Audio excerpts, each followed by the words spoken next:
Welcome to the Rim Break Rodeo. We hope this video helps. In this video, I will explain how to set up an Elementor form.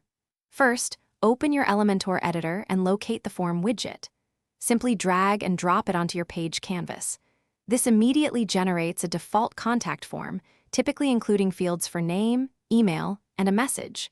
This initial setup provides a solid foundation for building any type of form you need, whether it's for contact, subscriptions, or surveys. Now, let's customize your form fields.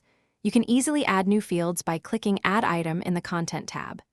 Elementor offers more than 10 field types, including text, email, and even file uploads.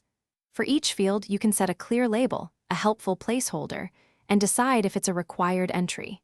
You can also adjust the column width, for example, setting 2 fields to 50% each for a clean, side-by-side appearance. Next, we'll configure what happens after someone submits your form. Under Actions after Submit, you can choose options like sending an email, redirecting to another page, or integrating with services like MailChimp. You can even set up multiple actions to fire at once.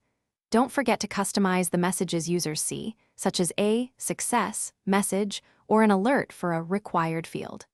Always double-check your email action to ensure submissions reach the right inbox. Finally, let's make your form look great and get it live. Elementor's Style tab offers extensive design controls. You can customize everything from field colors and typography to button styles and spacing, ensuring it perfectly matches your brand. Always check your form's responsiveness across different devices, like mobile and tablet, to guarantee a great user experience.